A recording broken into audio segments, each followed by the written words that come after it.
Hello. So, yeah, that works. It works. So, good evening, everybody who hasn't taken a seat yet. Please do so. We've still a little bit seats in front row, very close to Vint Cerf, actually. Right. Yeah. So you can claim that you sit on the seat where.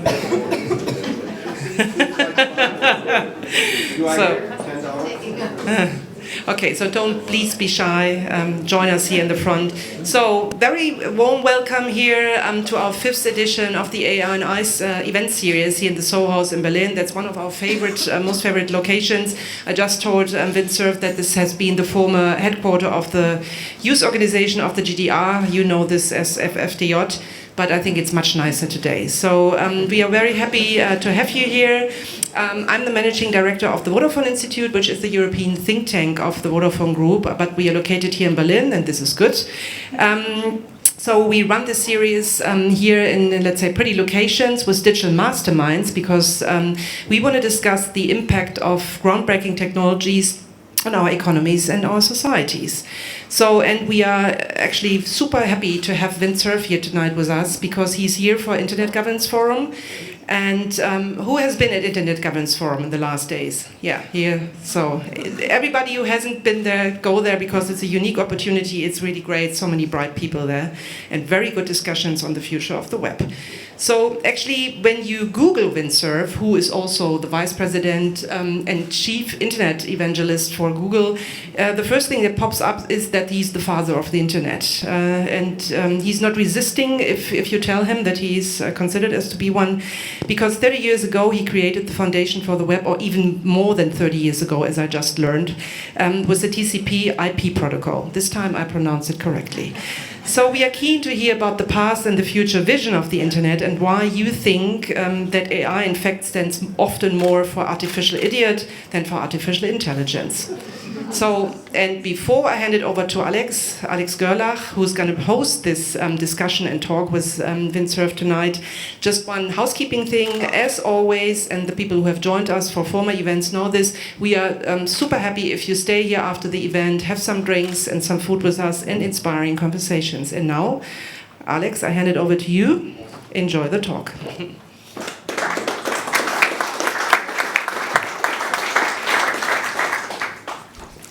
Hello everyone, I'm super pleased, as Inga is, that we have Vint Cerf here, and also I learned in the conversation we had before this, not only, so literally you have been part of this adventure 50 years ago that then led 30 years ago to what we nowadays know as the World Wide Web. So that's just a fascinating career. So maybe you just give us like a little notch of that. I mean, your whole life has actually led to what we use now every day. Pretty much. Well, first of all, 50 years ago, literally on October 29th, 1969, 2 computers were connected to each other through a network called the ARPANET. That stood for Advanced Research Projects Agency Network. It was essentially commissioned by the American Defense Department. So we had 2 of the first 4 nodes of the ARPANET in operation on that evening, October 29, 1969 at 10:30 p.m. And one of the graduate students, it wasn't me, was trying to connect with one of the other researchers up at SRI International, between UCLA and SRI International. And so he was trying to log into the time-shared machine up there, and he typed the L, he typed the O, then he typed the G, and the system crashed. And what they quickly discovered is that the machine up at SRI International was an interactive machine, and it was expecting the L and the O, and then it was going to do command completion and send the GIN back. It wasn't expecting the G to come at it, and so the buffer overflowed and it crashed. So they figured that it was pretty obvious what happened. So they figured that out, and about an hour later they got it all to work. So that's 50 years ago. Then just to fast forward a lot, by 1973 we had this very successful ARPANET spanning most of the United States, but serving academic institutions, those that were being funded by ARPA, and also some military sites as well. And Bob Kahn, who was my colleague, who had worked on the ARPANET, had gone to ARPA in late 1972, about the same time that I had moved up to Stanford to join the faculty. And so he showed up in my lab in the spring of 1973, and he said, you know, the ARPANET was pretty successful. Packet switching looks like it works. It's great for computer communication. So the Defense Department wants to use packet switching for command and control, wants to use computers to manage its resources. And I said, okay, so we're done, right? We have this network. And he says, well, no, because we're going to have to put the computers in mobile vehicles and ships at sea and aircraft. And the ARPANET was designed and built out of dedicated telephone lines. So if you try to connect, you know, the tanks run over the wires and they break and the ships get all tangled up and the airplanes never make it off the tarmac. So he said he had started developing a mobile packet radio network and a packet satellite network for, you know, long distance communications. And so the problem he showed up in my lab at Stanford with was trying to figure out how are we going to get these different packet switch networks that had different data rates, different error rates, different delays, different packet sizes, different addressing structures. How are we going to get them to be hooked together so that the computers that were on any of them thought they were all connected to one network? That was the internet problem. And in about 6 months, from spring of 73 to the fall of 73, we figured out how to do that. We developed the TCP protocol, which after several iterations turned into TCP/IP. And that got more or less standardized by 1978. And then for the next several years, we were busy implementing the TCP/IP protocols for every operating system we could find, including UNIX, which turned out to be a great move because the academic community adopted UNIX as its primary use for workstations.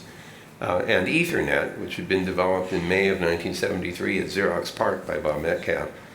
And so by 1983, it was time to turn the internet on, and we did. So that's the beginnings of the ARPANET, or the internet. Then, 6 years later, Tim Berners-Lee at CERN gets this idea for the World Wide Web, and he works on it for a couple of years, and then announces that he is releasing the World Wide Web into use from CERN in December of 1971. And nobody notices. Except a couple of guys at the National Center for Supercomputer Applications, Mark Andreessen and Eric Bina, and they took one look at what Tim had done, and they said, what if we made this a graphical thing, you know, sort of a point-and-click graphical user interface? So they designed something called Mosaic, which they released in, I would guess, about early 1993. It made the internet look like a magazine with formatted text and images and eventually streaming audio and video. Of course, everybody goes nuts. And one guy in particular was Jim Clark. Jim was out on the West Coast. He was the founder of Silicon Graphics. And some of you may remember that Silicon Graphics workstations were being used to do very high resolution imagery for, you know, computer-generated imagery for movies. He took one look at the graphical user interface, Mosaic, and knew that this was a big deal. So he goes out to Champaign-Urbana, Illinois, which is where these guys are, brings them back, and starts Netscape Communications in 1994.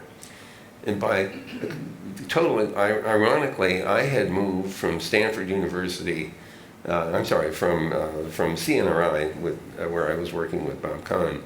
I moved back to MCI Corporation to put them in the internet business in 1994.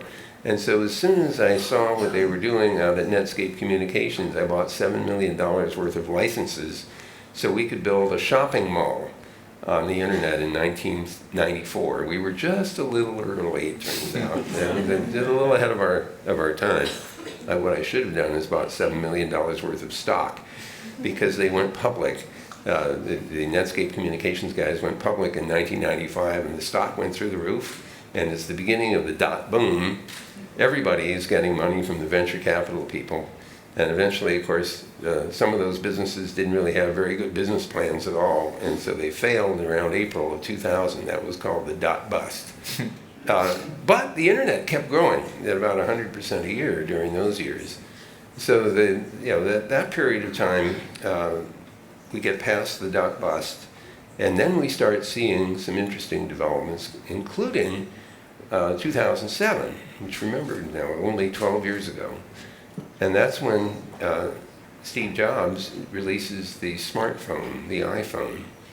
And as soon as he does that, suddenly two technologies which had been totally independent of each other wind up becoming mutually reinforcing.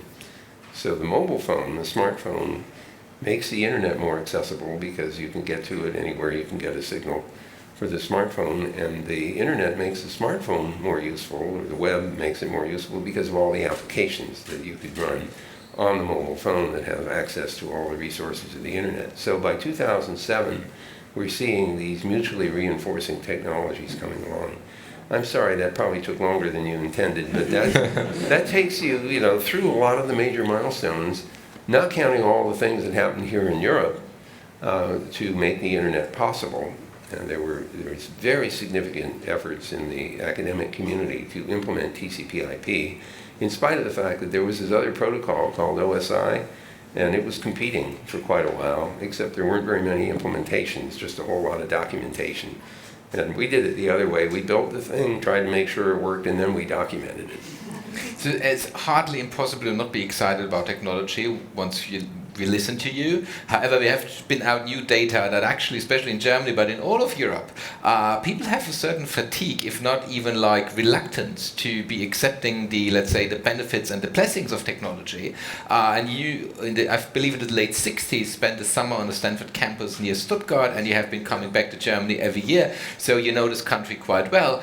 What do you make out of these recent developments? Has the internet, has this new technology not delivered, or are we just like hillbillies here in Germany? What do you make out of it? What's your take? Okay, so you really made a bad joke here, because I'm thinking about spending 6 months in. I was not in Stuttgart exactly. I was in a little town called Beutelsbach. It's about 30 kilometers outside of Stuttgart, on Langutburg, which is a little hill. It's a farm, and so. This is 1962. How did people communicate back in 1962? Well, it was the post office. Did people have phones at home? No. If you wanted to make a phone call, you went to the post office, and the postman would dial the number for you and then tell you to go to booth number 3 so you could make the call. So the postman knew everything about what was going on in this little town of 3,000 people, because he could see the postcards going back and forth, and he was the one placing all the phone calls. So I don't think that I felt any immediate recognition of a reluctance to adopt technology, although, in 1962, most American homes had landlines and telephones of their own, so that was a little interesting. I think, though, that historically, it's not just Germany, but historically a lot of Europe has been reluctant to take risk. And I have a genetic theory about how this has come about. If you think for a little bit about the emigrations that have come out of Europe to the Americas, back in the 1500s or early 1600s, sometimes it was religious persecution, sometimes it was starvation, but there were a lot of reasons why people would literally be brave enough to pick up and leave and go to a place where they didn't speak the language and they weren't sure of their future. And so this cohort of people were clearly risk takers. And then after they got to the eastern part of the United States, time goes on, and some of them see the West as an opportunity, and so they make their way across 2,500 miles of uncharted territory and Indians shooting arrows at them. And so they were taking even more risk. And so now you understand what happened. They brought their genes with them, and they ended up on the American West Coast. That's why you have all those risk takers out there in the Silicon Valley, because they brought their risk-taking genes with them. The people that didn't emigrate were the ones that weren't willing to take risks, and so you have a low-risk genetic pool here in Europe and a high-risk genetic pool out on the West Coast. That's a very interesting theory. I once interviewed Andy von Bechtolzheim, who is mostly you guys may know him as the first guy who gave $100,000 to the Google founders. And he left Germany I believe in 1972, and he told me, the Germans were already behind back then. So aside from your theory and the risk-taking, I feel like, let's say we resonate with that. What can we do about it, actually? So that's an interesting question. I think one of the things, you have to start young. I think you have to start young to help people feel confident that they can try things out, even if it might not work. And I think you see a little bit of that now. If you have young children using tablets and mobile phones and things like that, they're not afraid that they're going to break them by just trying something. It's a little amusing sometimes, though, when you watch a little 3-year-old that's used to using a pad or something go up to a television set and go like this and then say it's broken. It doesn't do what it's supposed to do.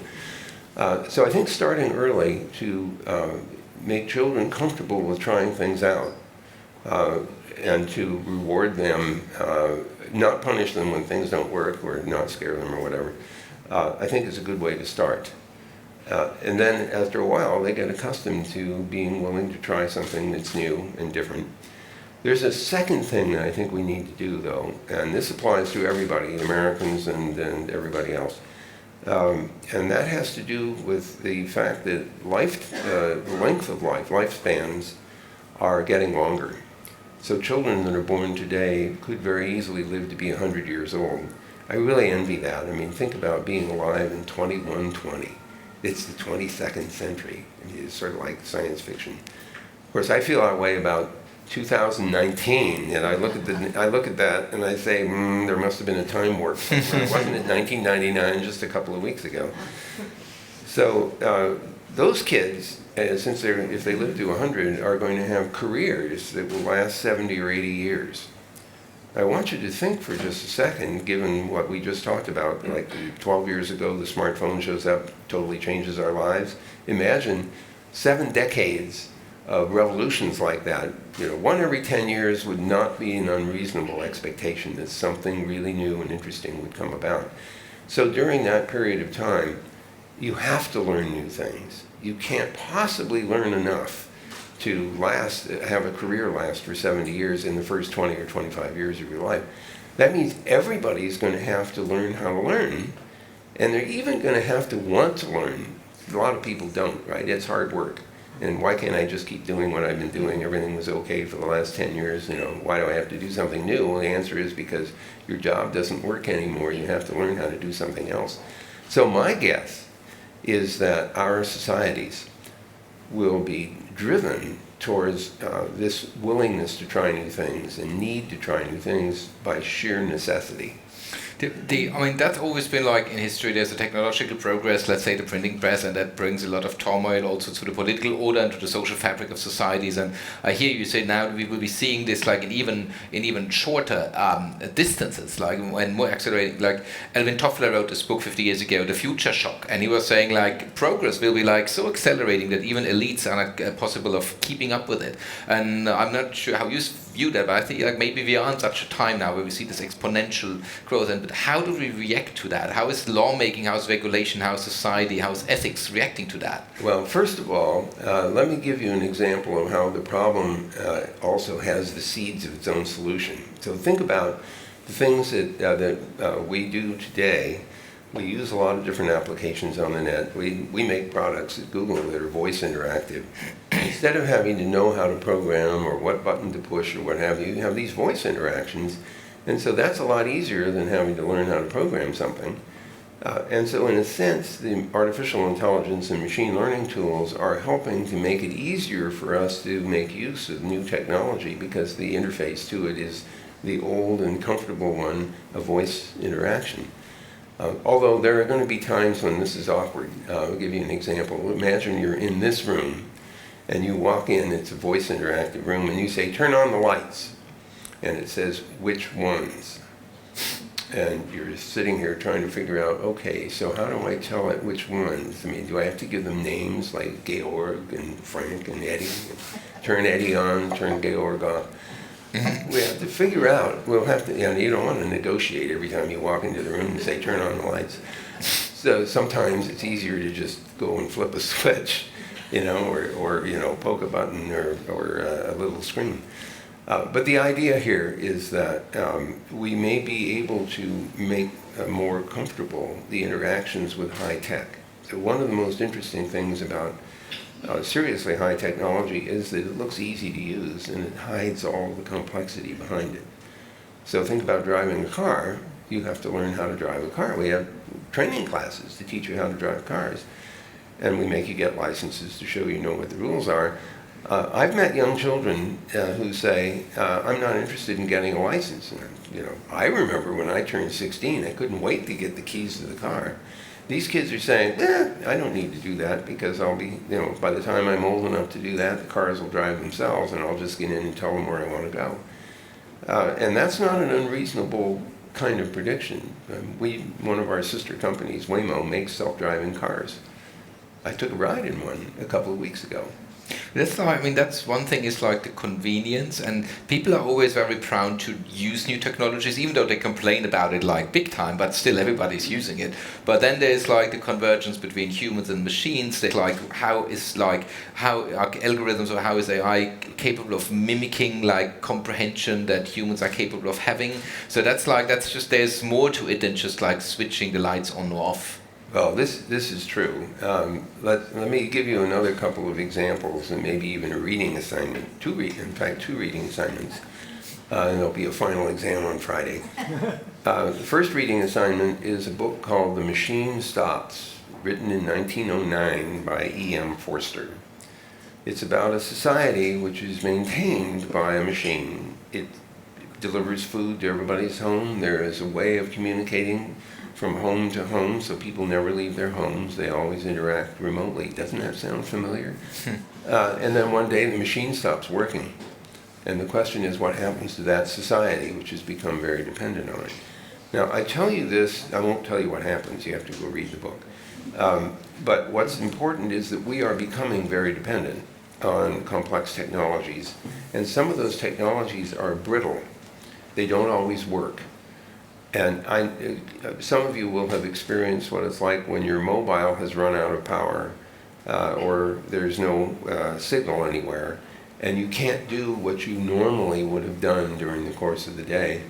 It feels very disabling because we may not have backup systems to recover from that. So we are entering into a period where the infrastructure that we depend on is very complex and potentially very brittle, and also maybe hazardous in the sense of denial of service attacks and vulnerabilities and so on.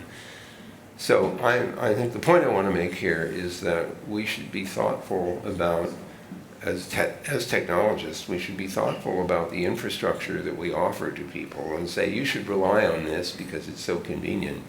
We should be thinking very hard about how to make it resilient, how to make it safe, how to make it secure, how to protect people's privacy. And oh, by the way, also how to work autonomously. And by this, I just mean you don't want a house that suddenly stops working when your internet connection goes away. That would not be a good design. That would lead back to what you said earlier about the lifelong learning. But what I hear from experts in the field of AI, they say linear tasks, they are already being done by AI algorithms in a much quicker fashion than we could ever do it. Whereas let's say complex, holistic, big picture, however you want to call it, that seems to be out of reach for the next decades to come. So would we have to teach our children critical thinking, assessment, text analysis, what you just recommended to all of us? By the way, there's still the second recommendation, reading recommendation missing. Is that where you would be headed in our educational system? So the second recommendation for reading is a book called Alone Together by Sherry Turkle at MIT. And I mentioned it to you for two reasons. One of them is that she speaks about this whole problem of young people being wedded to mobiles and not really communicating face to face anymore. They're too busy texting. She had pictures of kids sitting around a table, not talking to each other, but their heads down, texting somebody else, not at the table. And so she got very worried about the fact that the kids were losing the ability to have a voice interaction with each other. Texting, it turns out, has the peculiar property that if you don't answer, it's okay, because the presumption is the other party got distracted or something. If you were on a phone call with someone and someone asks you a question that you either don't know how to answer or don't want to answer, there's this pause, there's this silence, and it makes everybody uncomfortable. And so some of the kids don't want to have those conversations because they get stuck in this uncomfortable moment. whereas texting takes care of that problem. So that's one issue that Sherry Turkle brings up. But she brought up another one in the first third of the book. She was talking about robotic systems that have humaniform characteristics. In other words, they have faces. And even if it's just a kind of a cartoon face, it's enough to make a person think that the robot has a social intelligence that it doesn't actually have. And so you get people who become very upset when they're interacting with a robot like this when it doesn't pay attention to them. They feel like they've been insulted. I mean, the machine is insulting them because it's not paying attention. Now, some of you, if you've studied artificial intelligence, will have heard of a man named Joe Weizenbaum. He was at MIT in the 1960s. And the 1960s were when AI was a really hot topic. All these very famous people like John McCarthy and Marvin Minsky were imagining that computers could be as smart as people, or maybe even smarter. And so they began working on what they called artificial intelligence. And Weizenbaum thought, you know, you don't really understand how hard it is to make something smart. So he wrote a program called ELIZA, sort of after Eliza Doolittle. And this program was a transformational grammar. It was intended to emulate human conversation without actually exchanging any information at all. And so the program was like a Rogerian psychiatrist who'd said, tell me all your problems. And so you could sit down and say, well, I've been feeling very depressed lately. And the program would come back and say, how long have you been feeling very depressed? Remember, it's a transformational grammar. If you had said, I am feeling very banana today, it would have said, how long have you been feeling very banana? So there was no information being exchanged there. But it seemed just lifelike enough that some people would say, would you leave the room, please? I'm having a private conversation, you know. So one day, when I was still at UCLA as a graduate student, and the ARPANET was running, we learned that at Stanford there was a program that emulated a paranoid patient, but it was a text exchange. So you could type something to it and it would respond, and if you happened to say something that triggered its paranoia, then you'd get, you know, a response. So we thought, why don't we hook up the paranoid to the ELIZA program at MIT and see what happens when they talk to each other. So we did that, and it went on for a fair amount of time, and it was hilariously funny. If you search Parry for paranoid, Parry meets the doctor. This program, ELIZA program, is also called Doctor. Parry meets the doctor. If you Google that, you will pull up the script of this exchange between the two. So what Weizenbaum was trying to do was to demonstrate to the AI people that something that looked like normal human communication was actually not exchanging any information at all. So none of those programs really proved anything. I have to tell you my favorite story about machine translation. So one day at MIT, I'm sorry, this was at Stanford, while I was still an undergraduate there, we thought, why don't we get the computer to do translation between English and Russian? And so we thought, well, we'll just type in the dictionary, and then we'll put in, you know, some English, and we'll see how it translates back into Russian. But since we didn't speak Russian, we said, well, then we should translate it back into English again and see what happens. So we typed in out of sight, out of mind, which is a famous American or English expression, and it came back, invisible idiot. And I remember thinking, well, there must be more to this language translation than we thought. Now fast forward to the present. I'm in Heidelberg at the Heidelberg Laureate Forum, and I wonder what the weather's going to be like because it's September and, you know, it rains in Heidelberg. So I go www.weather.com, and poof, I get a website that pops up. Google automatically translates languages into, in my case, into English. And it did it so fast that I did not realize that I had actually landed on a German language weather site. And so I thought it was an English language site because the translation was almost instantaneous. And so I'm looking at the weather report, and it says 0% chance of rain, good. 0% chance of snow, good. 0% chance of ice cream. So I took my laptop over to one of my Heidelberg friends and said, "You have ice cream storms here?" It turned out it had translated ice into ice cream because the training data set found that translation more often than hail.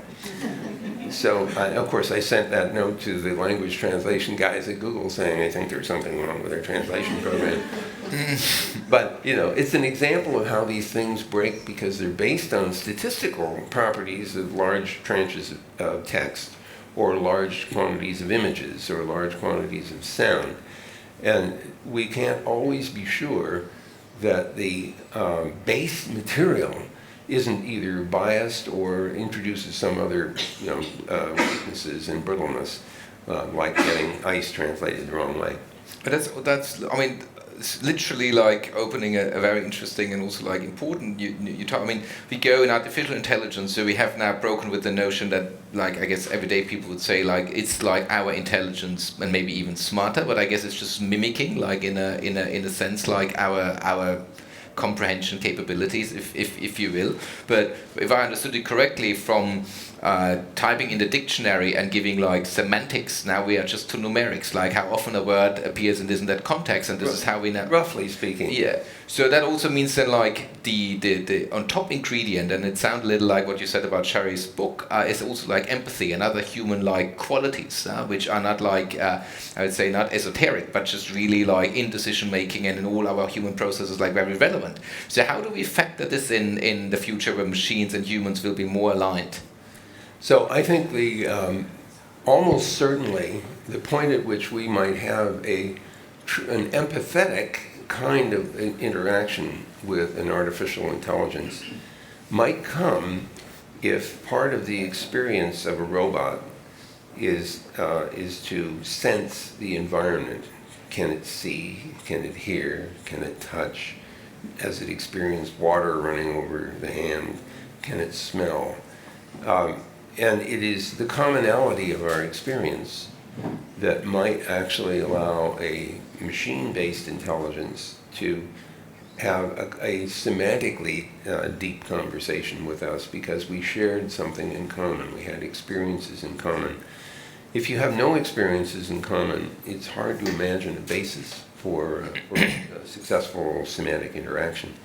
But while I'm saying that, I have to tell you that I still feel peculiarly embarrassed about the fact that our Google Home product, which is the fancy speakers, which also houses Google Assistant, can interact in 100 different languages usefully. It's not understanding the language in the same way you and I do, but it does the speech recognition well enough that we take the text and then we do something with the text. So if you say, please add this to the shopping list, it figures out what that means well enough to add something to the shopping list, or turn on the television, or what's the temperature in Barcelona.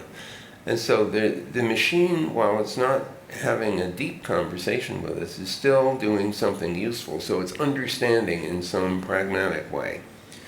So I think that the most interesting speculation right now is from one of our employees, Ray Kurzweil. Ray is a longtime inventor of accessibility technology, but not too long ago he wrote a book called The Singularity is Near. And he's guessing, speculating, that as the computers get more and more powerful, larger numbers of transistors per chip, reaching roughly the same scale as the human brain, that at some point the system will become artificially intelligent, maybe even conscious. And his idea is that if he could just keep himself alive long enough that by 2039 he'll be able to upload himself into a computer and then go roaming the universe because, the computer will last longer than the human body does. I'm not waiting for that. I'm not, but he's actually, I think, still very hopeful that that he'll be able to make it to 2039 and the singularity will hit. But that also shows that the temporality is a quite, I mean, we talked about empathy and whatnot, but like, I mean, we met for the first time 10 years ago. Whenever an email pops up that you sent me or I send you, say, oh, this is this Alex guy from Germany, I know you speak a little German, whatnot, so a machine is not really capable of like doing that. And actually most of the exciting stuff that where people laugh about is like the stories you tell.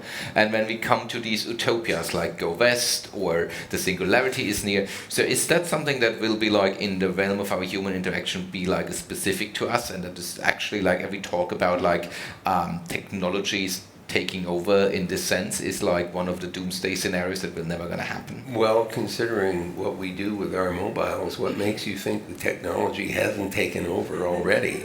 Well, it's also because we're just pragmatic as we are on this stuff. I think the real answer is that these are really tools, and we should view them as such. They are ways of, it's what Douglas Engelbart and J.C.R. Licklider, two of the guys who imagined the ARPANET before it was ever built, were thinking about computers as a way of augmenting human capabilities to do things that we couldn't do in a short amount of time. The Google search is a great example of that. You know, it found 20 million things in 0.18 seconds. We'd never be able to search through the World Wide Web contents on our own, or even with a group of us, in that amount of time.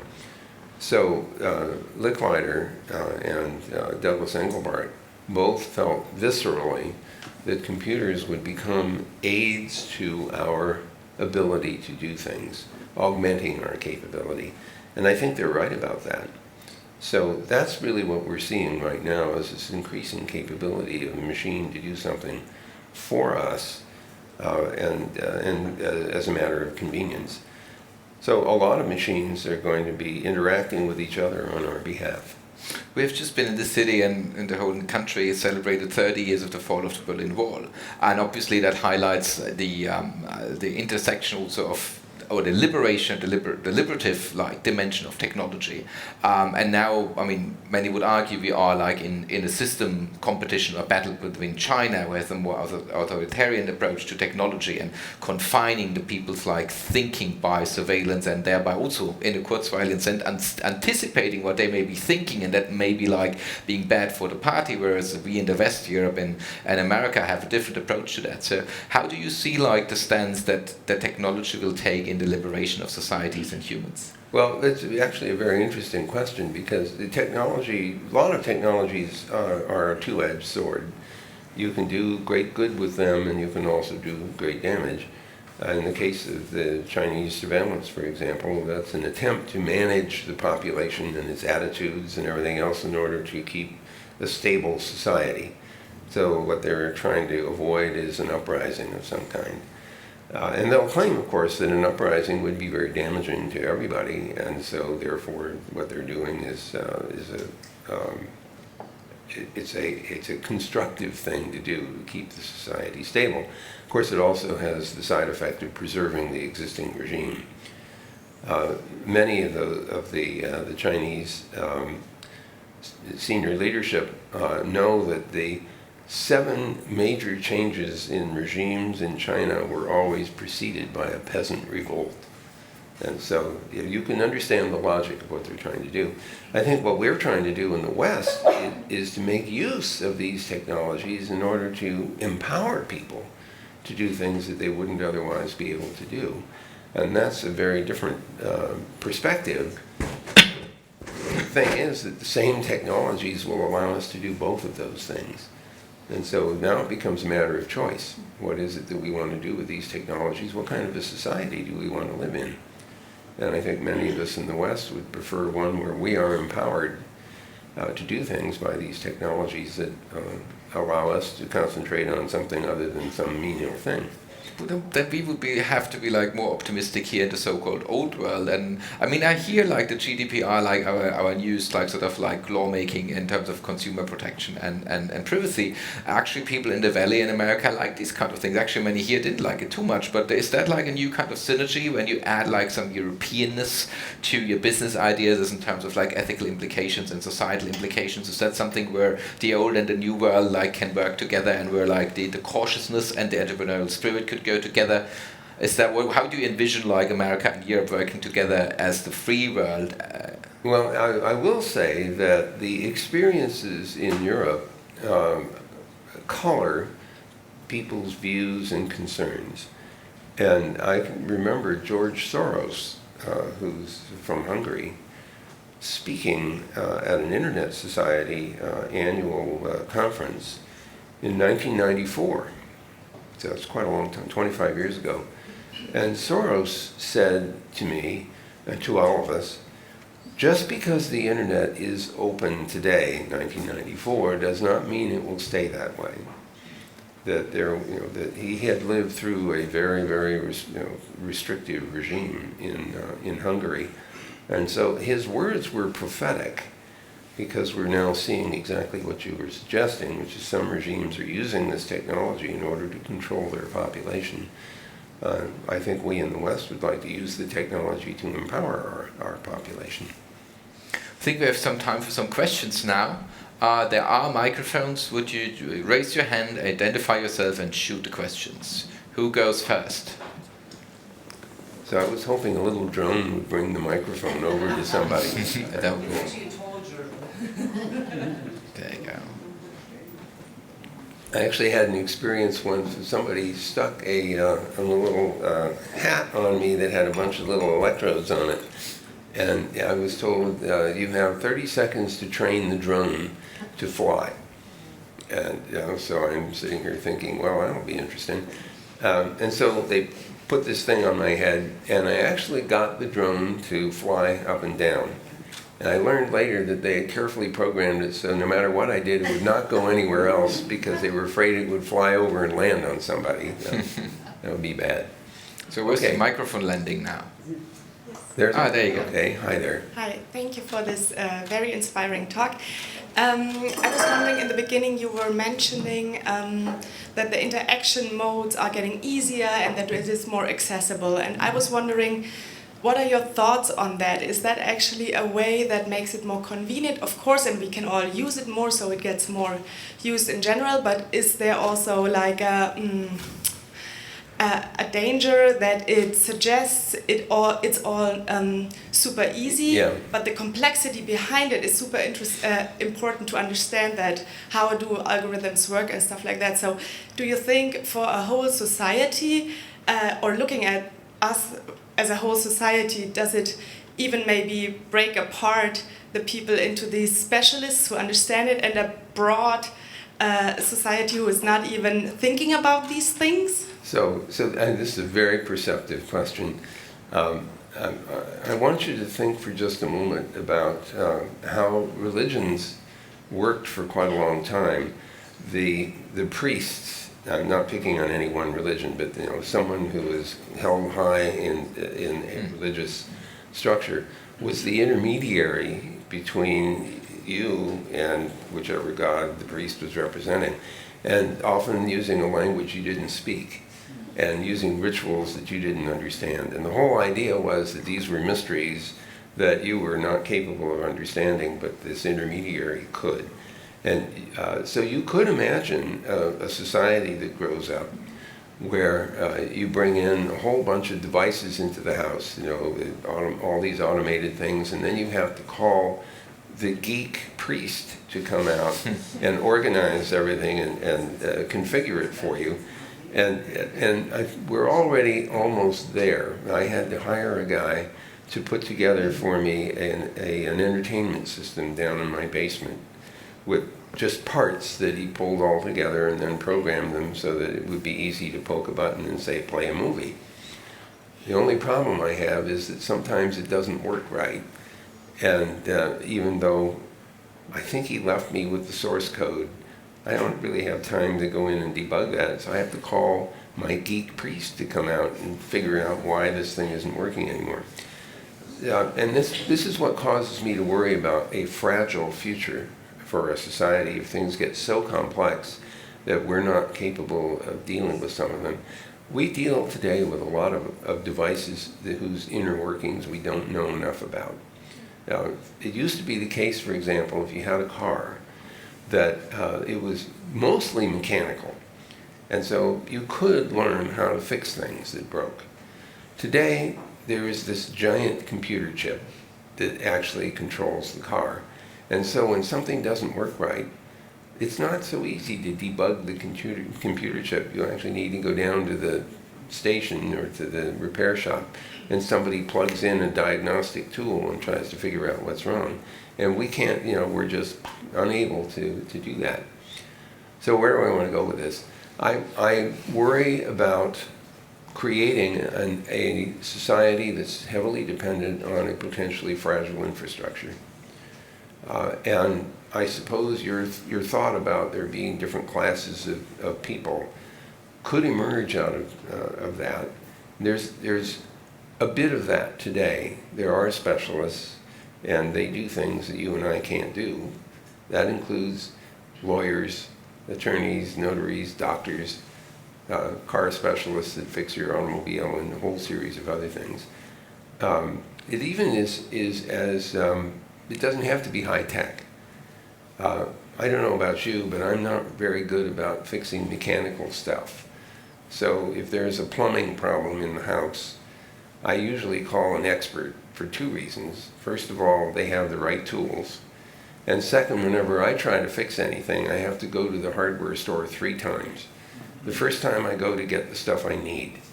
The second time I go to get the stuff I forgot. The third time I go to get the stuff I need to fix what I broke.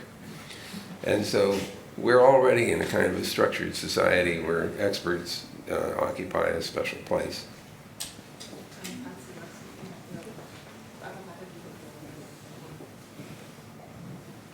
Yeah, also thank you very much for this inspiring talk. My name is Benjamin. I represent IBM here in Berlin. My question goes a bit into the same direction as the lady before. I was wondering, it's also a bit of a pessimistic question, so that's probably a very German thing. When you say there, you talked about a lot that like mobile devices were revolutionizing the web and with all the applications.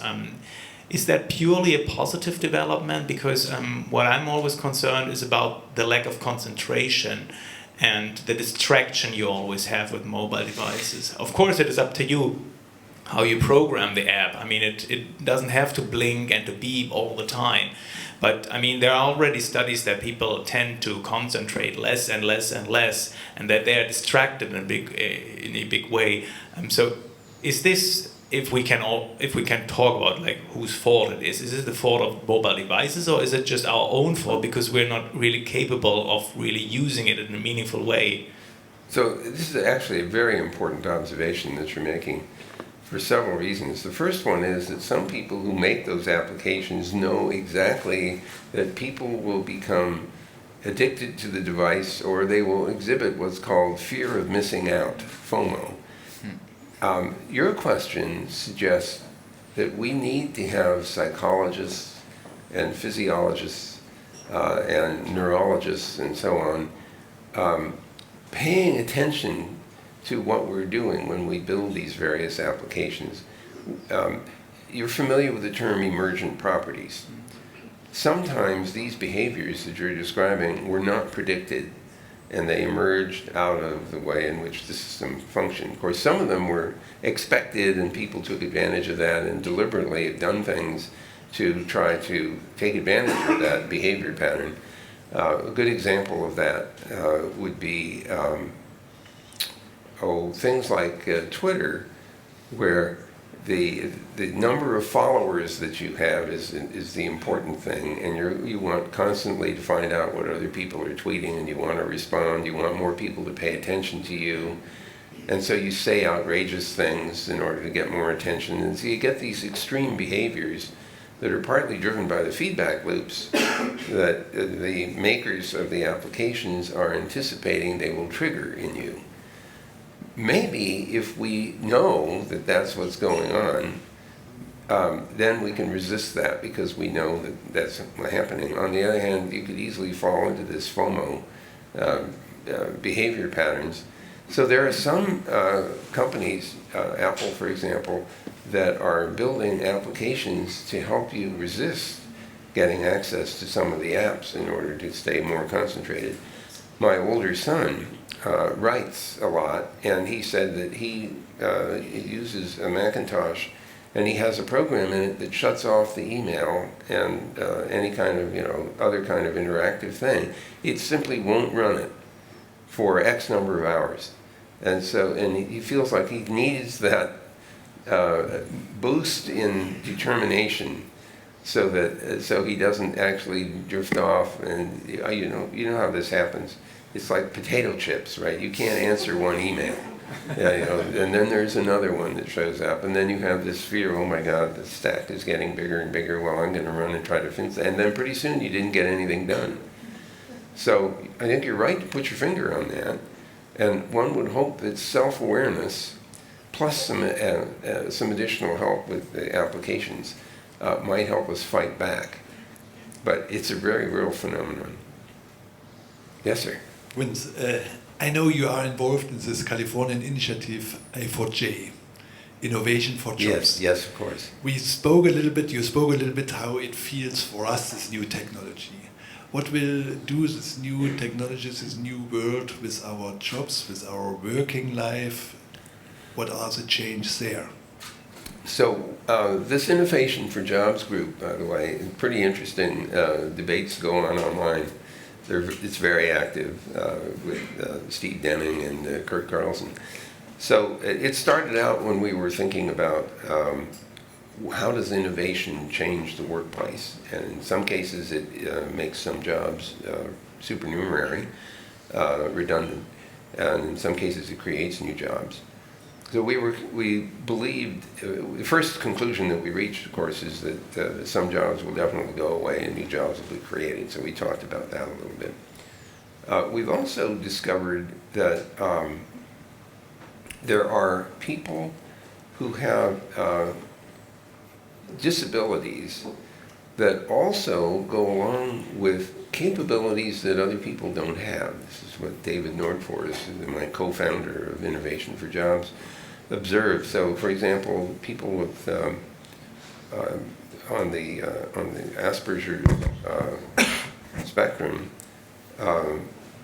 are sometimes able to concentrate more closely on things than other people, or autistic spectrum can really concentrate on details and other people can't, but then they get distracted, so you have to provide them with a work environment that inhibits the things that would distract them so they can stay concentrated on their work. I don't know whether you were thinking of some other phenomena that we've explored in I4J. David was speculating that for people who have various disabilities, like in my case I wear hearing aids, he was saying that some people, or someone who's blind, may become more sensitive to sound because the brain is trying to get information, and there's a plasticity about that. I'm pretty sure that because I don't hear very well, I'm much more visually oriented, and so I pay a lot more attention to what's going on, trying to understand facial expressions and guess maybe sometimes what somebody just said.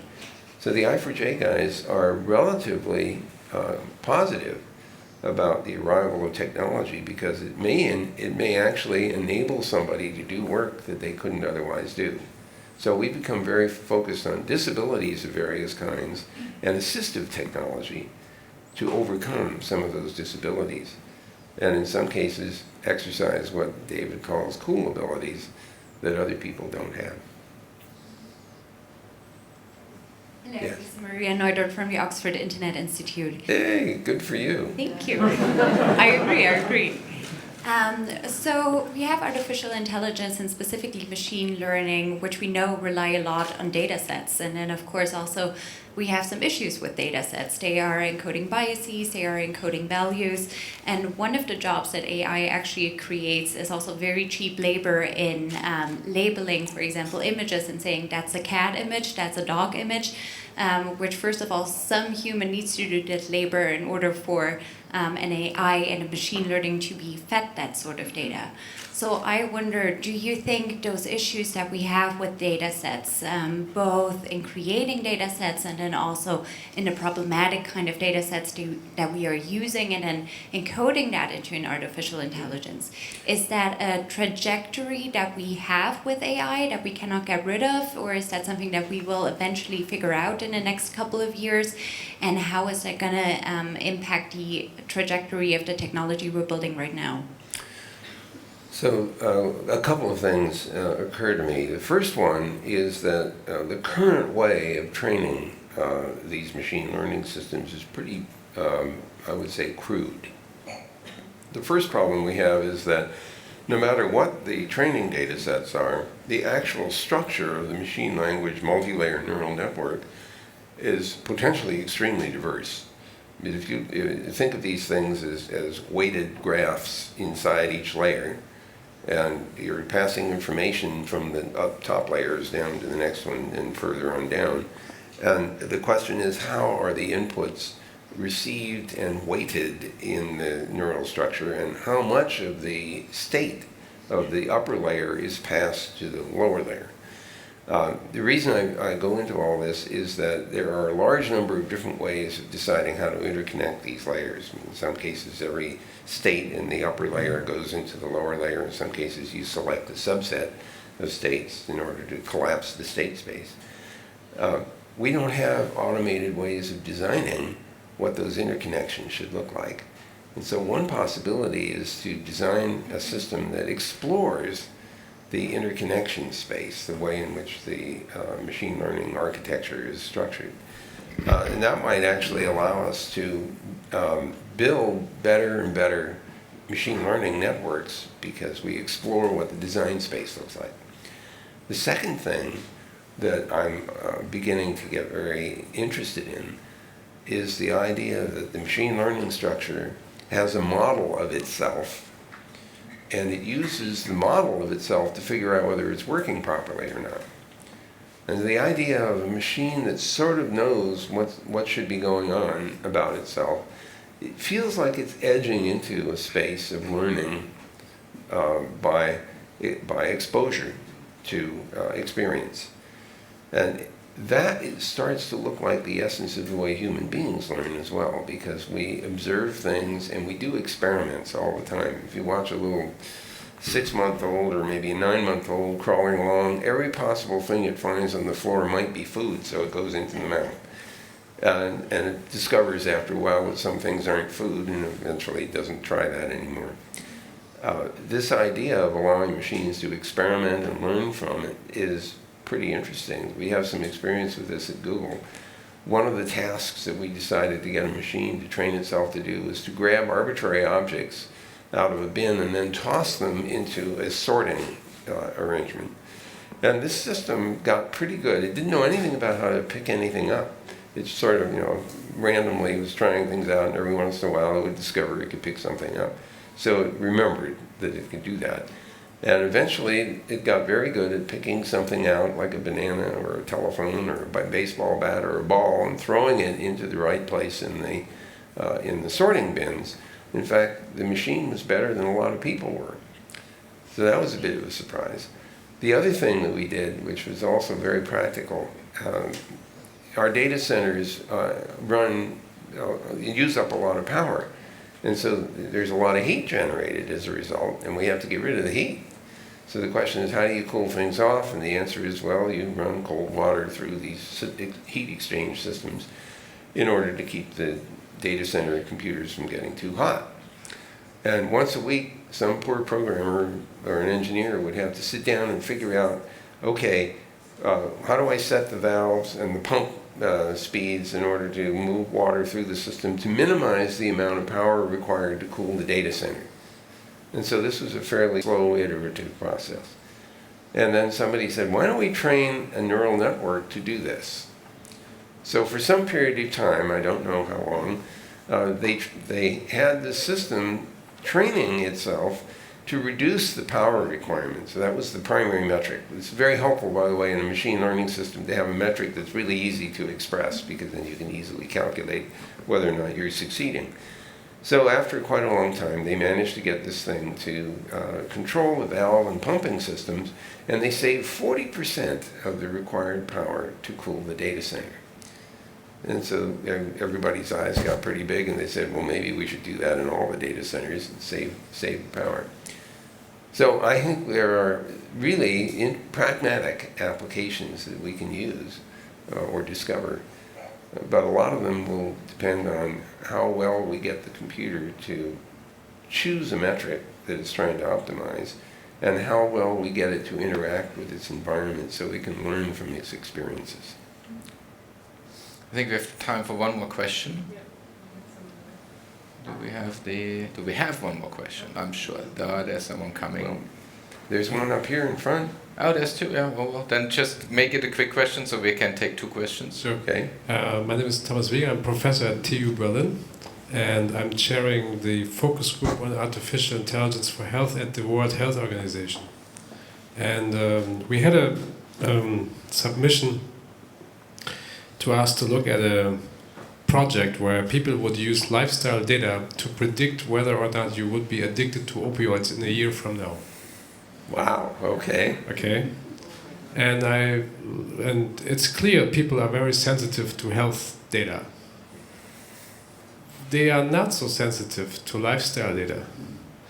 And if you think what can be done with data, and you know it, with regards to the acquisition of data, the use of data, do you think that we need a new way of looking at the whole topic, a democratic way of looking at the whole topic, so that society is informed and understands what are the new options available to many of us? So I think the short answer to your question is yes. And the reason for that is that it's clear over the past decade or so that we've learned how to take data and manipulate it or use it in such a way that we can do useful things. But we've also learned that unless the data has certain properties, that we may also learn, we will learn poorly in the sense that we won't perform very well, that we will break in one way or another.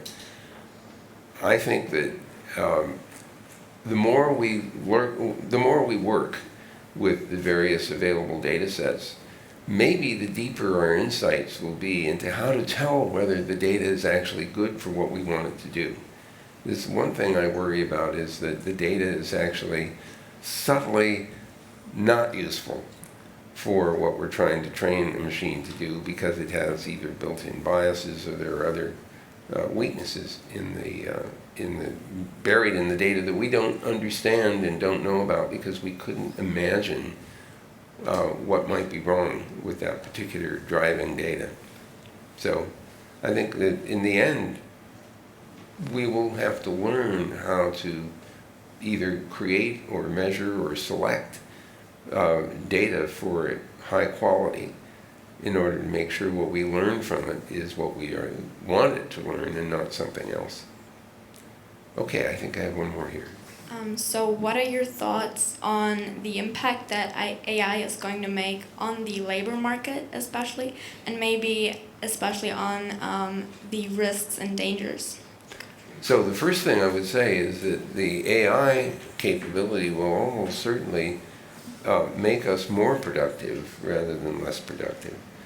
If you can get a machine, for example, to do something that it would have taken a person to do, then you can end up doing more work than you could before because now you have some machine help.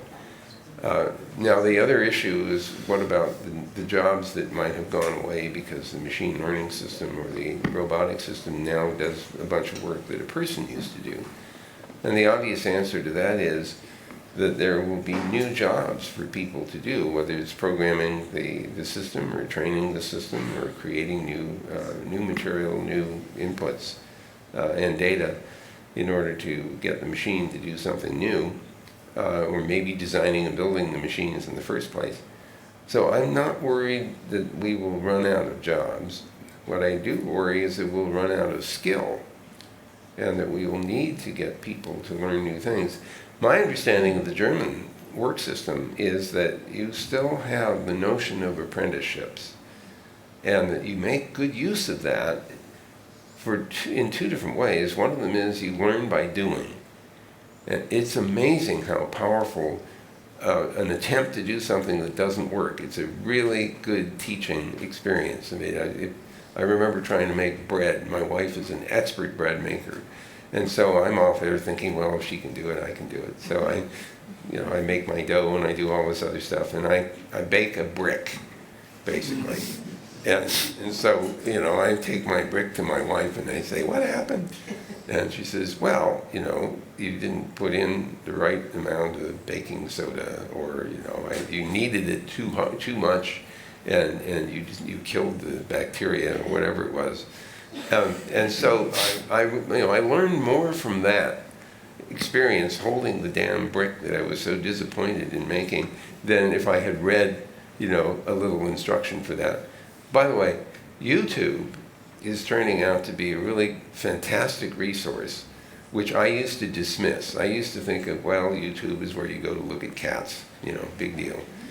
And then I learned that a lot of young people were going, oh, that's everybody, because I'm really old. But anyway, that they would go off and instead of going to Google, they would just go straight to YouTube. And I remember thinking, well, that's wimpy, they should look at Google, that's our powerful tool. Well, one day, my wife and I said, I wonder how you make Chinese eggplant. Because we'd had it in the restaurants and it was really good. And we thought, well, why don't we learn how to make some? So I thought, okay, the kids go to YouTube for this. So I went on, I said, how do you make Chinese eggplant? And we got about 17 videos showing us how to make Chinese eggplant. So we watched about 3 or 4. And then we went off and we bought the Chinese eggplant. I don't know if you've seen a Chinese eggplant. It's a long, skinny thing that's gray instead of that big, black, bulbous thing. And so we followed all the directions and we actually made a pretty good eggplant. So I've now become a believer in YouTube as a place to go to where you want to know, how do I do X for some value of X? And that's all the time we got. So. Yeah, thank you very much. Vielen Dank, lieber Vint. Thank you very much for being here, sharing your insights. I also want to tell you that we have some AI here too. Like there's a kicker up there that measures your capabilities, and will in the end maybe also outperform you. So depending on how good you are, there will be drinks, refreshments now. Again, thank you guys for coming here, and thanks Vint for being on stage with me.